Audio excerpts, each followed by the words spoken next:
Amalapuram MP Ravindra Babu YCP గూటికి చేరారు. ఈ నేపథ్యంలో టీడీపీ నుంచి ఈ ఎంపీ స్థానానికి ముగ్గురు పేర్లు వినిపిస్తున్నాయి.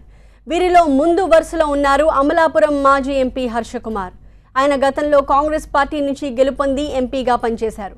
రాష్ట్ర విభజన సమయంలో కిరణ్ కుమార్ రెడ్డి పార్టీ జై సమైక్యాంధ్రలో చేరి 2014లో ఓడిపోయారు. ఆ తర్వాత ఏ పార్టీలోనూ క్రియాశీలకంగా కనిపించలేదు.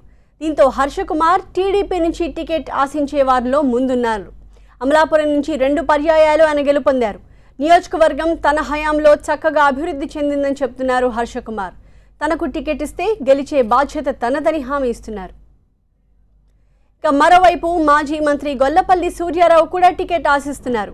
ప్రస్తుతం రాజోల్ నుంచి ఎమ్మెల్యేగా పనిచేస్తున్న సూర్యారావు గతంలో మంత్రిగా కూడా చేశారు. వచ్చే ఎన్నికల్లో ఎంపీగా తన అదృష్టాన్ని పరీక్షించుకునేందుకు రెడీ అంటున్నారు. టీడీపీ అధినేతని ఒప్పించి టికెట్ తెచ్చుకునే పనిలో ఉన్నారు సూర్యారావు. ఇక అమలాపురం మాజీ ఎంపీ, మాజీ లోక్సభ స్పీకర్ దివంగత జీఎంసీ బాలయోగి కుటుంబాన్ని బరిలోకి దించాలని టీడీపీ యోచిస్తున్నట్టు తెలుస్తోంది. బాలయోగికి అమలాపురం నియోజకవర్గంలో మంచి పట్టుంది.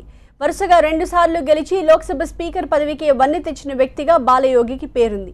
దీంతో ఆయన కుమారుడు హరీష్ మాథుర్ని బరిలోకి దించి ఆ సెంటిమెంట్ని ఓట్లుగా మలుచుకోవాలని పార్టీ భావిస్తోంది.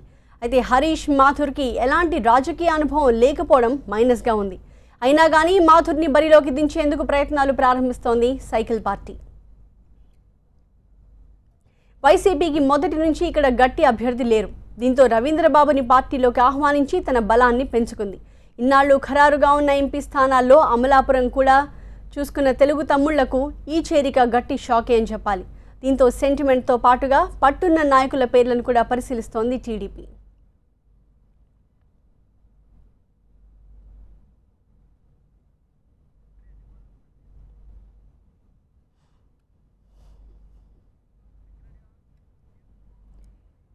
రవీంద్రబాబు వైసీపీలో చేరిన క్రమంలో అమలాపురం ఎంపీ స్థానానికి ముగ్గురి పేర్లు వినిపిస్తున్నాయి. వీరిలో ముందు వరుసలో ఉన్నారు అమలాపురం మాజీ ఎంపీ హర్షకుమార్.